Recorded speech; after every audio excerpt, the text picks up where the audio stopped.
Loy, who is APAICS Senior Programs Associate. So I'm going to invite her and the panelists to join her onto the stage.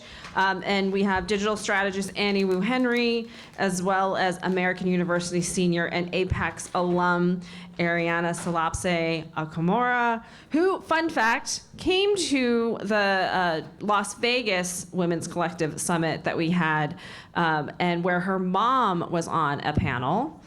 Because her mom is also the first Laotian judge from Oregon to be appointed into her judgeship. And so I was delighted to see that we were having a panel that incorporated Gen Z leadership, and I automatically thought of Arianna because of her participation at the Las Vegas Women's Summit. And so now she gets to be on the panel. So let's give them a warm welcome.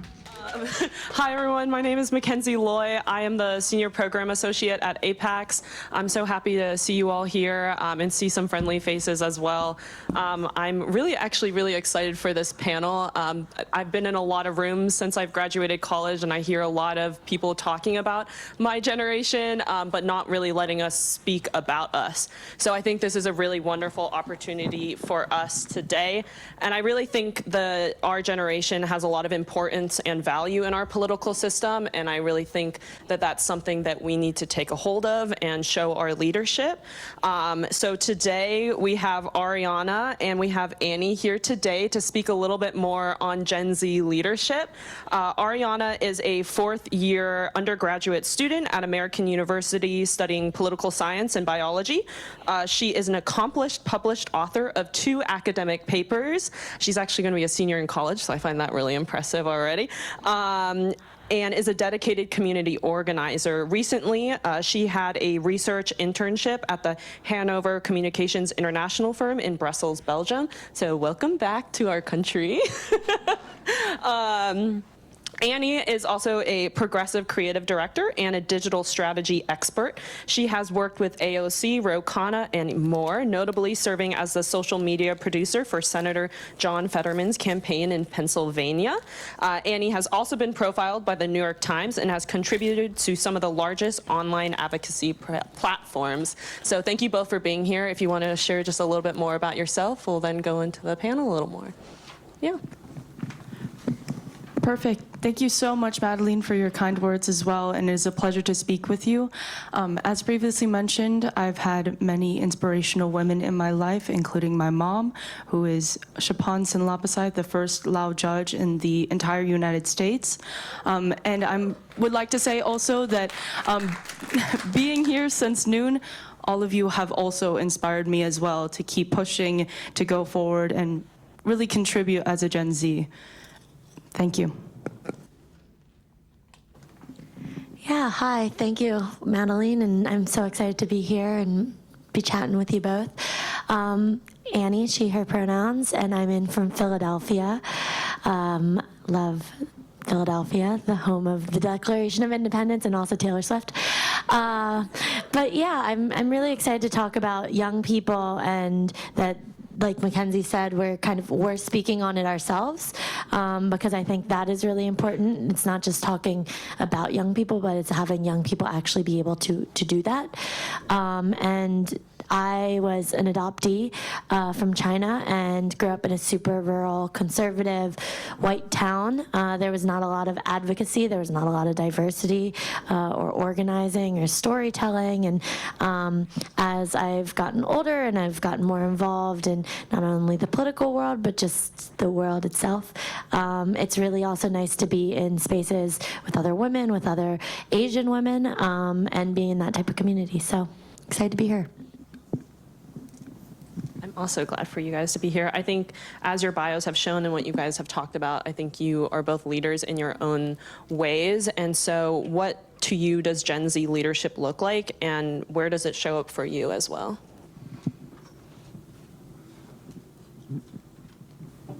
I would like to say that as a Gen Z, that we often see that the work before us has been siloed.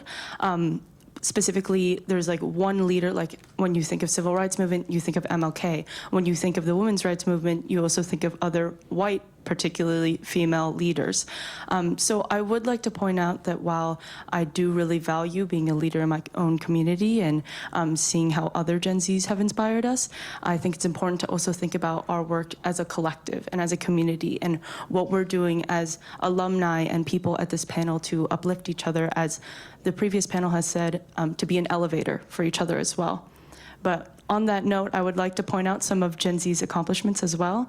I know the previous panel talked about how Hawaii is now decarbonizing by 2045, and that's actually by the work of 13 youth activists fighting Hawaii DOT to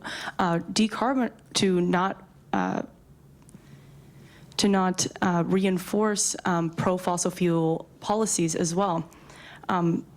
Also, what really comes to mind as a Gen Z is our activism, especially with school shootings, particularly the MSD school shooting, Marjorie Stoneman Douglas, and how March for Our Lives was a nationwide movement, specifically from David Hogg and Emmy Gonzalez, and moving us forward to make anti-gun policies, such as the Supreme Court's ruling last week to ban people who have restraining orders and also domestic violence charges from having gun possession. And I think that work is crucial and at a very important point in Gen Z's perspective and priorities for the future as well.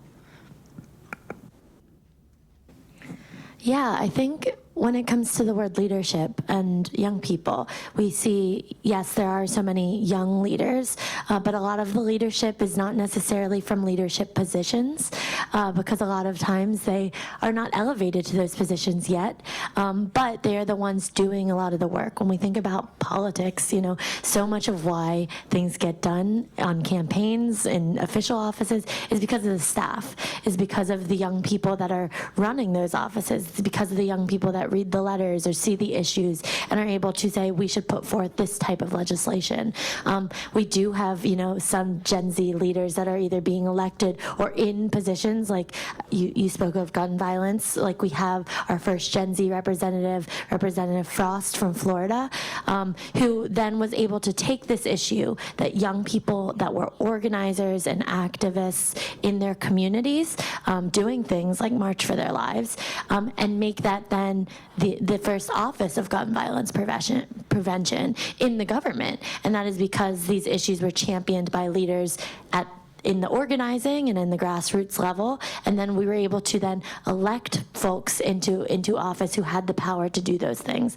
I'm just saying, when it comes to leadership, a lot of the times the young people are not the ones that have the power all the time to make those decisions, but so much of the time they're the ones either putting the pressure or, you know, putting forth the information or the advocacy that makes those things then happen and puts the pressure on the other generations to then do something about it.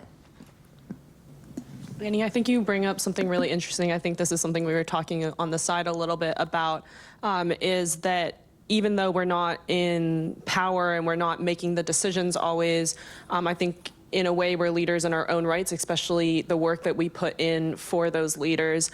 Again, you said that, you know, the older generations, they do have more power, right? They are in the leadership position. So in what ways can the other generations, the older generations, you know, be better supporters of our generation, and how can they share their resources with us? Yeah, I think we're not in power yet at large, but we will be, right? And I think that one of the things is older generations acknowledging that and accepting that.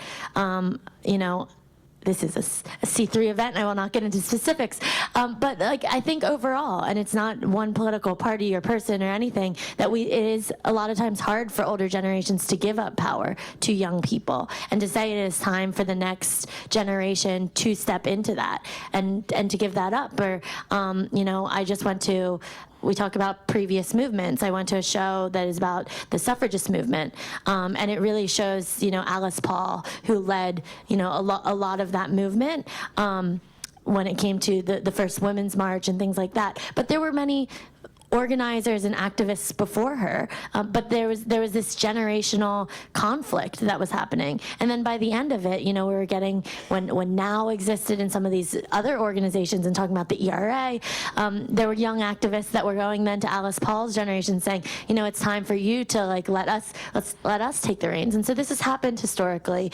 And I think with older generations and embracing, whether it's Gen Z or, in the future we'll talk about Gen Alpha and whoever's after that, that it's really saying we're going to acknowledge that you are going to have power. Also, we're going to give that up sometimes. It's not just including young people, but it's actually allowing them the resources and the investment and the responsibility to do that. It's one thing to say, hey, Gen Z, I'd like to listen to you and hear what you have to say. And it's another thing to then take whatever they say and say, I'm going to help you make that happen. Because a lot of times the young people, again, they don't necessarily have the power or the resources or ability to do those things.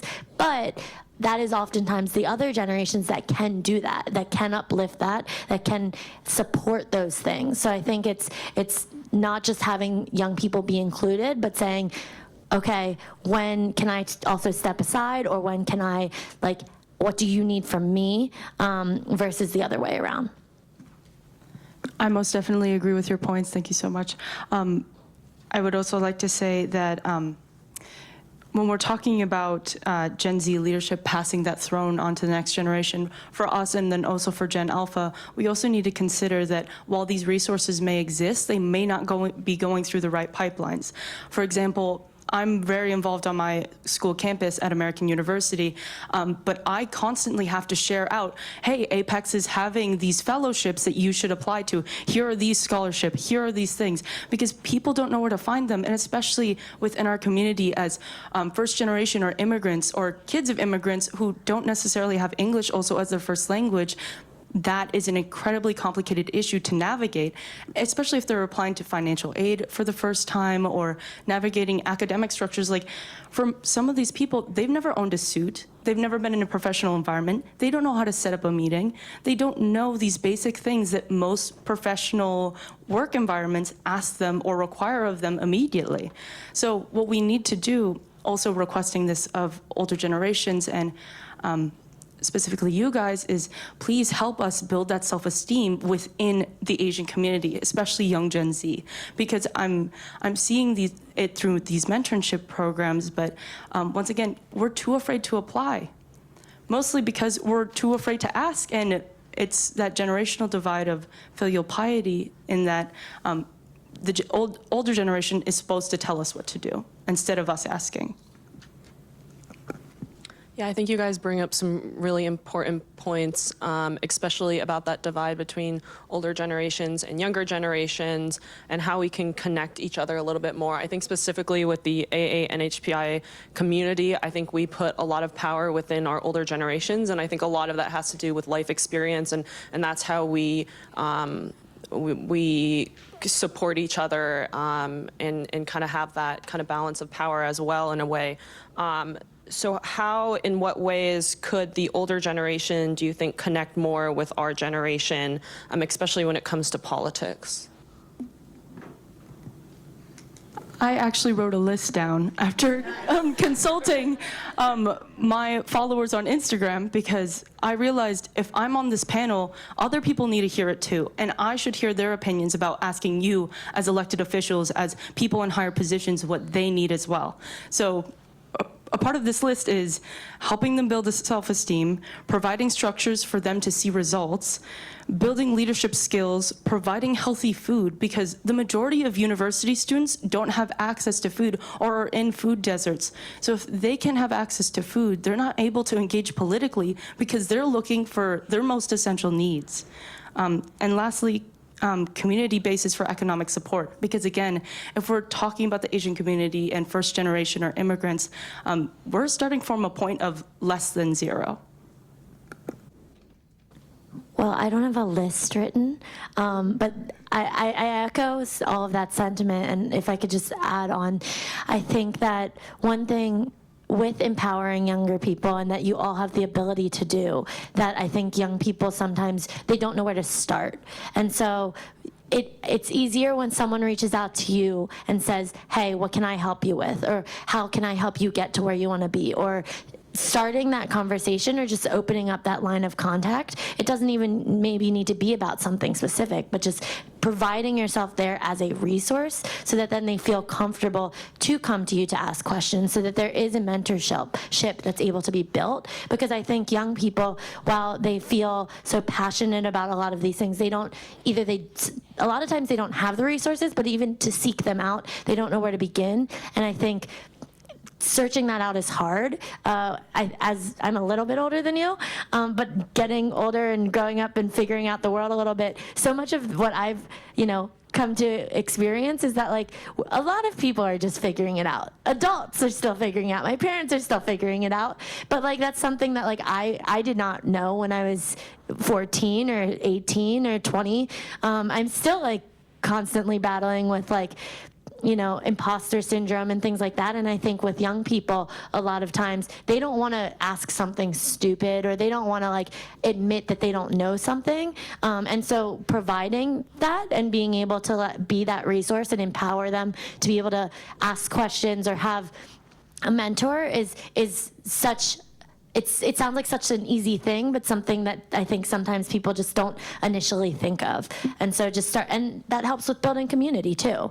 And we need to be doing that across the board. Something we also, I think, talked about a little bit before in kind of bringing in what our last question and our answers is we talked about how it's a double-edged sword, right? A lot of it is also, how can the older generation take us more seriously, or how can they connect? But also on the other side, how can Gen Z work with the older generations? How can we bridge that divide as well? Because it has to happen on both sides. Relationships take two people. And so how do you guys see kind of connecting that bridge with like Gen Z taking the leap and going to the older generations and being like, hey, I'm here to help. I'm ready to be leaders and be part of this discussion? Yeah, I think that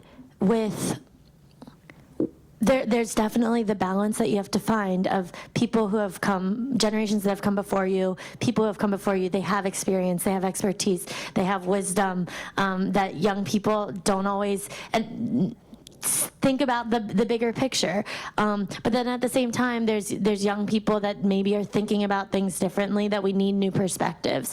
And I think it's coming into these spaces and these, whether it's organizational or office or whatever it might be, with that dynamic of like, let's learn from each other, let's include each other, and having, it's all about relationships, to be able to then have that be thoughtful and receptive on both sides, because you don't want, the young people to feel like, oh, they're never gonna listen to me, and it's just like, they know what's best because they've been here before. But having them know that like there are some things that they can learn from you, but also there are things that you can learn from them. And I think articulating that in a way that, again, comes down to like what relationships are like from person to person, is so much more powerful than we give it credit for. I completely agree that intergenerational communication piece is so important, because only you guys really know what you've gone through. So sharing your story, saying, this is how I got this position, and this is how I made this transition to this next position. Like, we don't know what job growth looks like. So telling your story, telling us why we should be interested in something in the first place is a great start as well. And I do believe that by telling your story, people like us will be more interested. Even just hearing you today, like hearing about different elected officials across the country inspires me to want to run as an elected official. That is important, and that's needed, especially amongst young Asian women. Yes, as well. I agree. I agree with all of your points. I think it is a lot about listening to each other. and how I think there's a lot to learn from each other in the sense that people who have more time and more stories and more experiences, there's a lot to learn from that. But there's a lot to learn from people who are younger and who have new ideas, and you guys can work together to see what's more realistic and what's not. And so I think that's incredibly important. Kind of moving away from this conversation, but kind of continuing as well, is, this is a space we all work in politics, or we want to work in politics. How can, Gen Z be a resource to the political field, especially when it comes to elections? Like, where can they utilize our expertise and our knowledge? I think a lot of that has to do with social media. I think Annie can talk a little bit more about that. Yeah, the kids are online.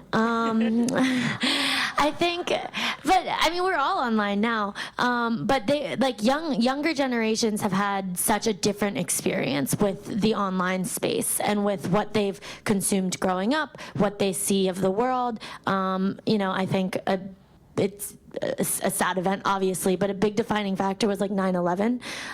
That, young people today, they didn't remember that. They don't remember times without a phone, and they don't remember the 2008 election, and so they remember 2016's election.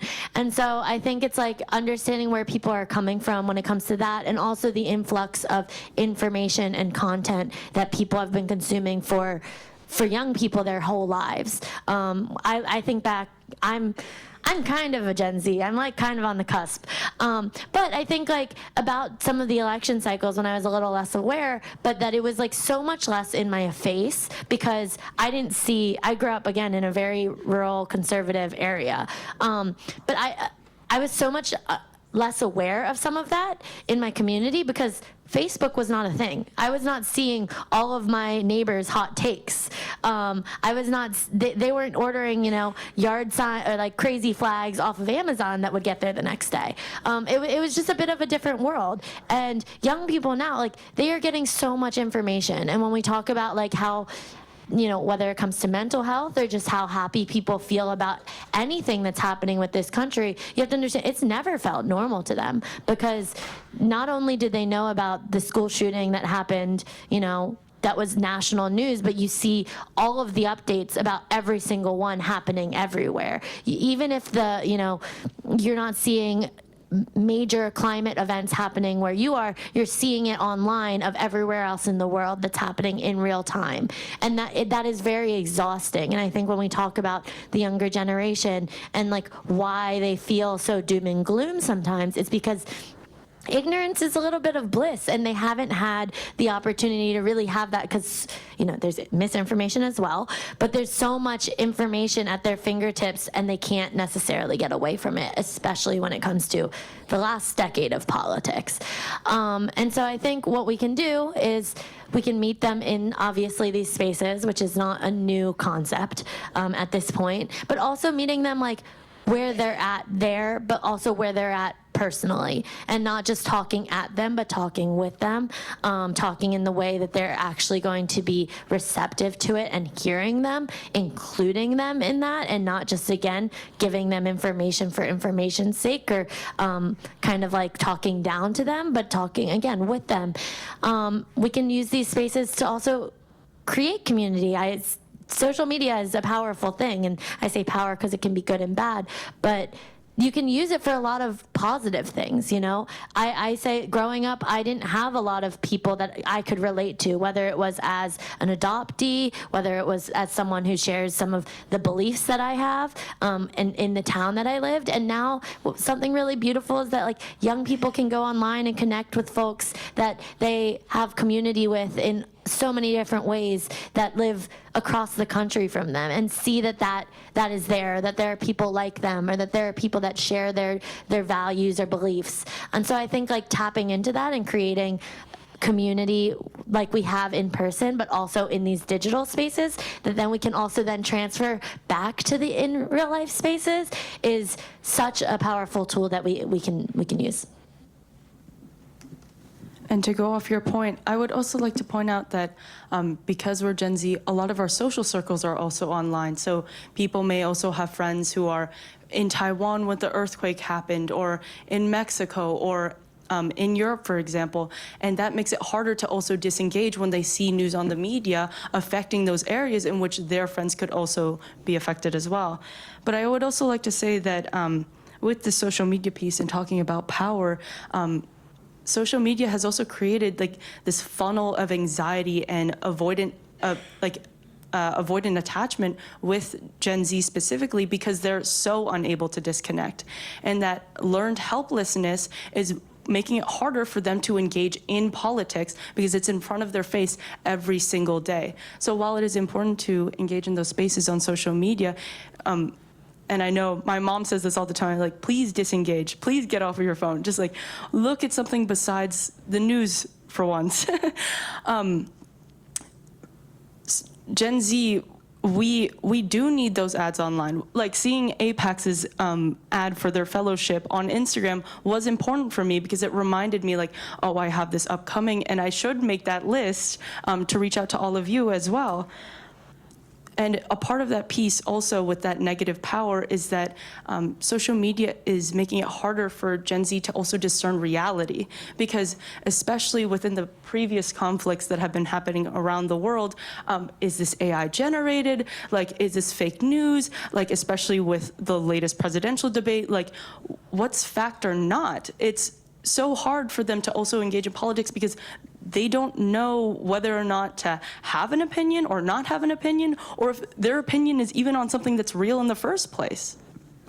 And if I could just add one more thing with that, is that I think with a lot of the hard stuff that comes with social media, again, back to like the community space and the connection space, and finding how we use it in a way it's more human.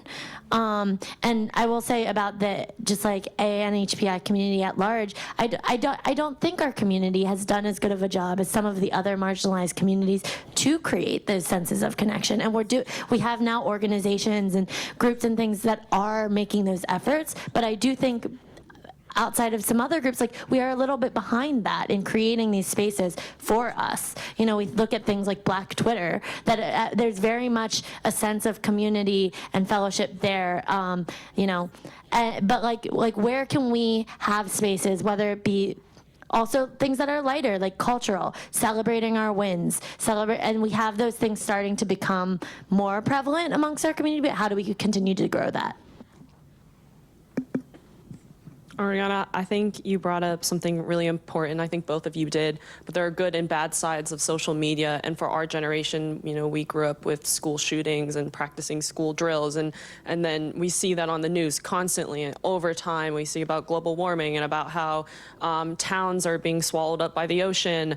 We see our wildfires happening all the time and constantly. There's wars and everything. And it just, for us, having that on social media constantly, all the time popping up, we can never get like away from it because that is the community that we've built over time, is that kind of online platform where we get both good things and bad things, and it can be really hard to discern. And then with that, it makes it harder for us to want to be in politics because to us it's anxiety and kind of this idea of, is there anything good in the world when all we see are the bad?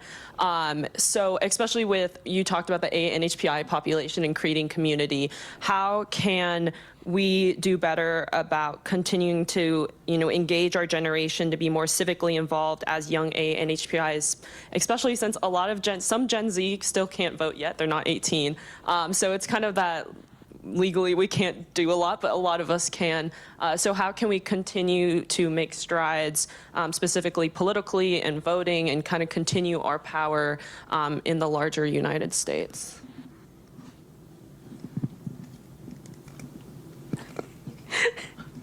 Sorry, it's that politeness kicking in. But speaking about engagement, I mean, just in the past midterm election, Gen Z pulled out in numbers that were far greater than anything experienced by the millennials or otherwise as well as Gen X. So when we're thinking about engaging with Gen Z and allowing them to be in politics, to engage, to come of age to vote, and then hopefully vote well. we need to talk about how we sustain that fire that they have going on. Like, we've been to marches, we know what the women's movement looks like. We've seen these things, but how do we keep them going and stopping them from burning out because of things like social media? So to you, I would like to say, please keep talking to your kids, keep engaging, keep showing up on news sites, and keep fact-checking each other, because a big part of it is also accountability to us and also accountability to you. Yeah, I think one thing with young people right now is there's a lot of hopelessness and feeling like progress is not being made. And I think one thing that an older generation can remind young people of is that progress has been made and progress continues to be made, but it is incremental. And it's hard when a lot of young people haven't seen a lot of it, or their memories are not, it was when they were very, very young, so they were maybe not aware of what that progress was. But when we look at things like, it's still June, it's Pride Month, and we can criticize that there's corporations co-opting Pride and doing all these things. But if you think about 20 years ago, and I think about when I was growing up, if you thought about how every major corporation would want to be changing their profile colors to be rainbow and like being in the Pride, like that would sound pretty ridiculous. And it would sound like a pipe dream. And like, gay marriage is something that I think a lot of young people were very young when it became legalized,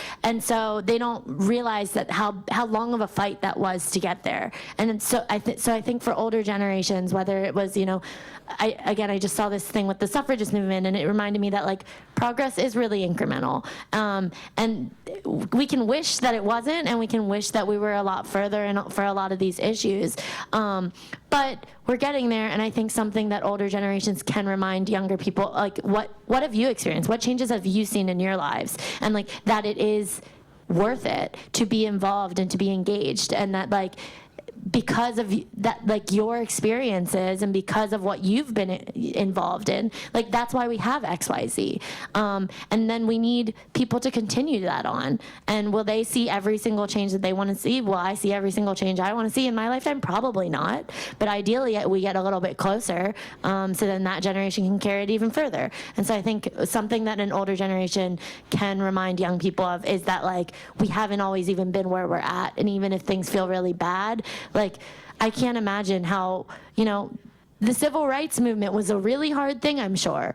And like, I'm sure there were times when things felt really bad. And they accomplished so much because of, being able to keep in that fight for what we needed to do. And like, we need to keep doing that as well, and reminding young people of that. Because I think because we are young and we have not experienced a lot, like that is something that is forgotten. I would like to say also that I know it's also a habit of our generation to want the immediacy, but we are willing to be patient with protest, but we want to see change in our lifetime. And that's important. That's why we keep marching. That's why we're vocal on social media. That's why we're engaging in things like the midterm election, and then hopefully also this coming November as well. So please keep forcing us to come to reality. Keep forcing us to hear your stories. Like when my mom really didn't open up to me about being a refugee until like last year. And that was so important to my progress as an activist, as a kid, everything else. So please tell me why you got here. Tell me why it matters to you to be a judge, to be an elected official, to do all of these things. It is the most important thing that we can know is why you care, because we will care. And I'll also say, as much as we see young people being like upset and protesting and all, it's because they care. Like it is because they care, and like maybe things aren't in agreement yet, but they're still showing up. I think a lot of people look at how upset some young people are about certain issues or whatever it might be, but they are upset and they are voicing their criticisms or opinions because they care. I would so much rather have that than have apathy where they're not saying anything, they're not paying attention. And so how do we then take that care and show them how to channel it into, well, how can we help you do something about it? Or how can we help you get to take action for this? Because they feel motivated. And as much as they, have the ability to feel so hopeless because they were given so stark circumstances, whether it's the climate, whether it's the job market, whether it's, you know, being able to retire, buy a home, but they also, because of all those same reasons, they have the most weight in the game to have to do something about it, to want to do something about it. So how do we empower that energy? I completely agree, and I would also like to say, oh, sorry, please give her applause, please, please, please. That I also think that we need to remember that hope is a discipline, and it's something that we constantly need to practice.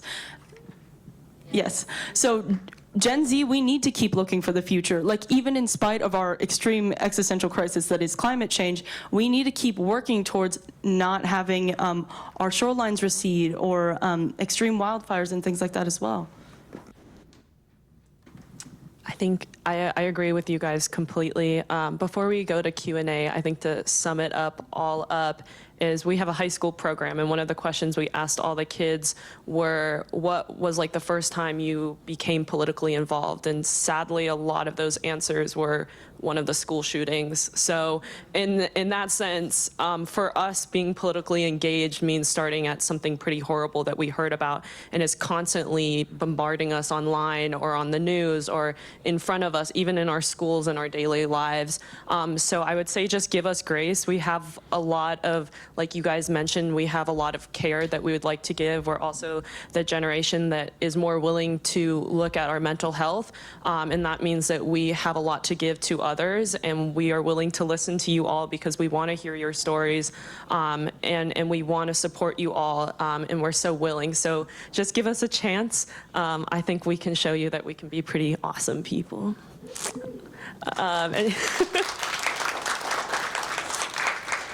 Anyone have any questions? Mona? Thank you, ladies. I mean, wow. Thank you, ladies. Really, really powerful. As an elected official, or former, recovering, you shared a lot of ways to get your generation to vote. And that's what keeps me up at night, because I know if 18 to 35-year-olds voted like 65-year-olds do, we wouldn't have what we witnessed last night, which was interesting. So if you all could very succinctly just say, because I'm going to put it on Facebook, you know, where the 52-year-old saying, we really need to know how to get your generation engaged. So please share. Thank you so much.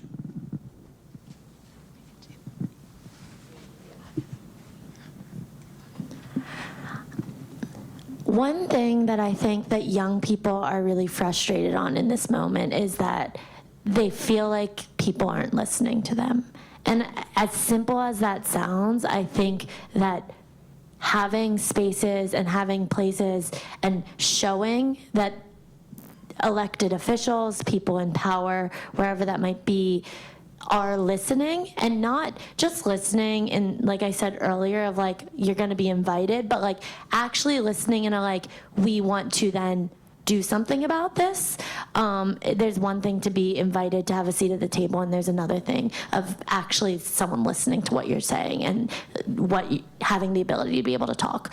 And so I think not only giving young people, showing them that you care and are invested in what they care about and what they're advocating for, but then also taking the second step and saying, we care, and this is how we're going to show you that we care. It's not just saying that you care, it's not just telling, but then it's doing. And so I think we need to see that from all types of people in power, because they want to know that it's real, and it's not just, you know, we're not just going to say this so that we get your vote, or we're not just going to say this so that you turn out for us or do whatever. It's that we're going to say this and do it because like we actually are with you on this. I agree. It's about seeing the results of political progress in front of our faces, because for as long as I've been alive, really, we've been kind of stagnant in a lot of the things that we've been doing on a national level. So, yeah, working past the apathy, working past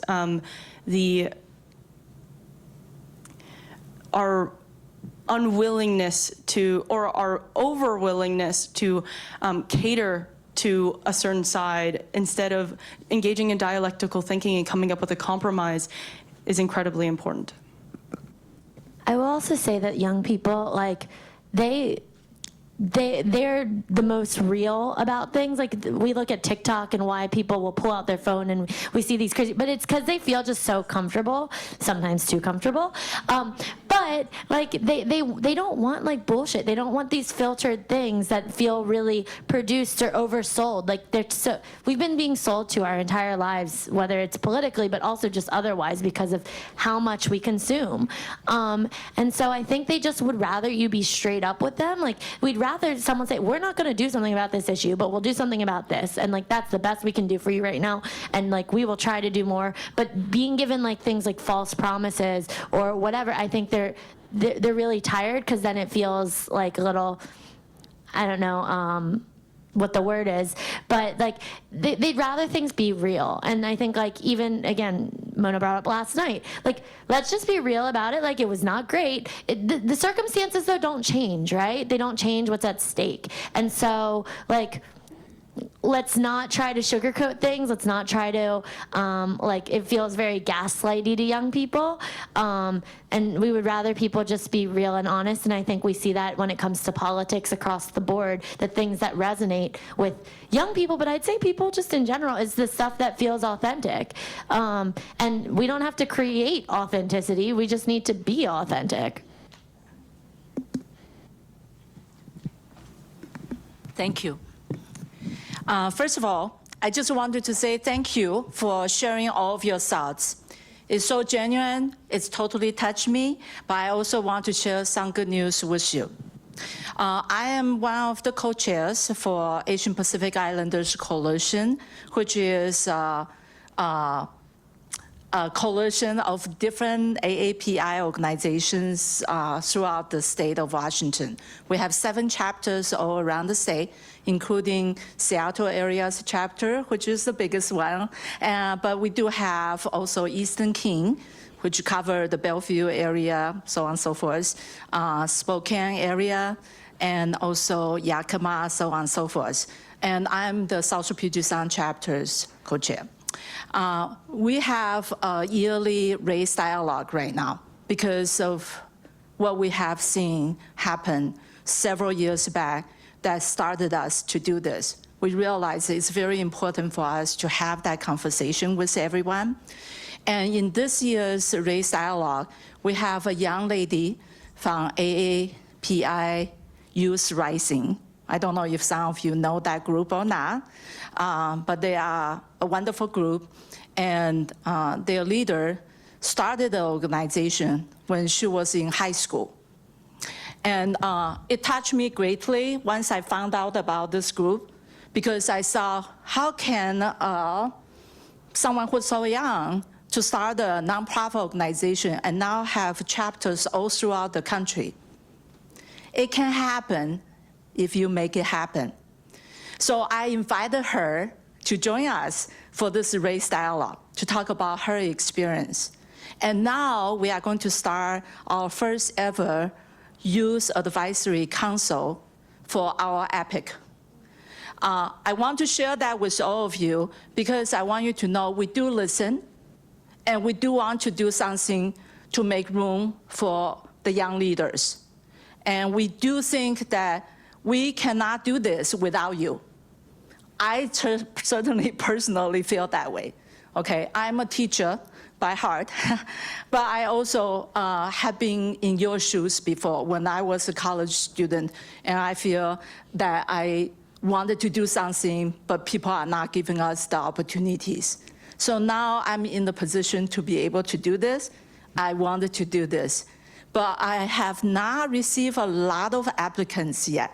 So one of the things I also want to take this opportunity to share with all of you is that we really need to do this together, right? Don't say that people are not giving us the opportunity to run, because you have to run. And if you want to speak up, to really offer some suggestions, to how the government should be run, because we are going to pair up all of these youth advisory councils members with not only our community organizations, but also with different local and state governmental officials. Okay, we are going to make that happen, but we need more people to be involved. So the bottom line is, I wanted to say thank you for doing what you are doing. Please continue spreading the word, and then we will be able to do more together. Is that okay?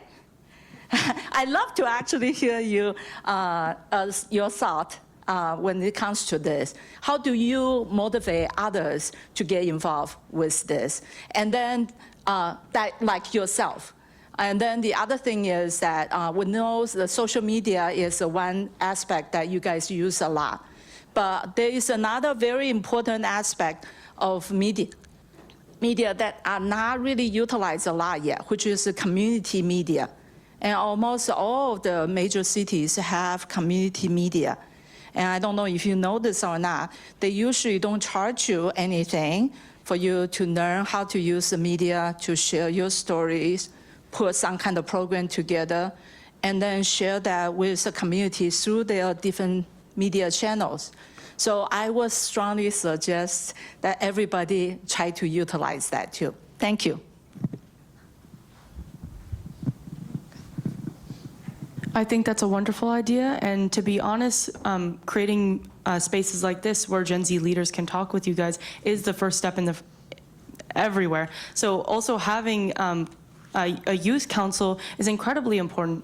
I actually just last September participated in a young professionals ASEAN conference to talk with Southeast Asian youth and other officials about what we can do to specifically cater to kids in our education system in the Philippines, in Thailand, in Laos, internationally. Because to be honest, what we need is also what you need, and it's back and forth. So we need the give and take. So thank you for being willing to collaborate with us and engage in these dialectical conversations, having these multiple perspectives.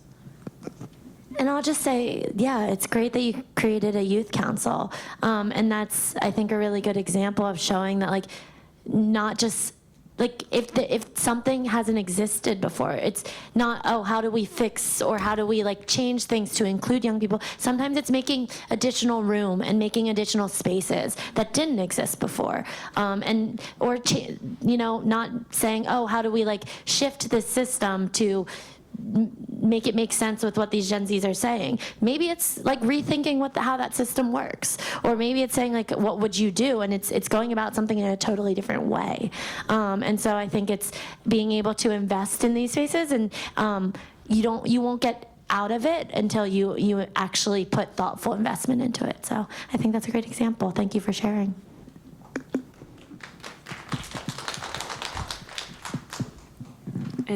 One last question, anyone?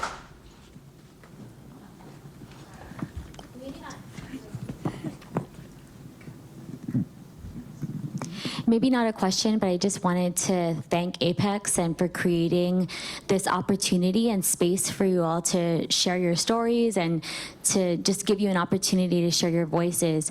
I did want to say thank you to you, and I think we had a representative earlier who said that she was led by youth in her community to put forth important bills and legislation and important policy. So I just wanted to echo that. I also passed a plastic bag ban bill in my community in the island of Guam, and it was introduced by our youth council, by our youth, it's the Guam Youth Legislature. And so they introduced the bill, they passed it, and it gets forwarded on to the Committee on Rules, and any member of the Guam legislature could at that point take that measure and introduce it on their own. So I did. I worked with our community, but it was really youth-led. And so we worked with the University of Guam with a lot of data and research to put that forward. It's kind of shocking that actually passed maybe 6 or 7 years ago, and it was tough to get it through, but young people stood up. They, supported it. They provided their testimony in droves, online and in person. And so I think it really makes a difference. And I just want to encourage you to not stop. like continue to use your voice. I really loved what you said, Arianna. Hope is a discipline, but you have to continue to practice it. And I think that's a great message for all of us. Thank you. Thank you for sharing. I think just to finish off this panel, I think a sentiment that we all share is when you give us access, we can make a lot of waves. And I think we have shown that we are an important part of this country and the fabric of our country as well. So just continue on supporting us. We'll continue supporting you all. And yeah, that's a good way of ending. We like to say yeah at the end. So yeah, we're done.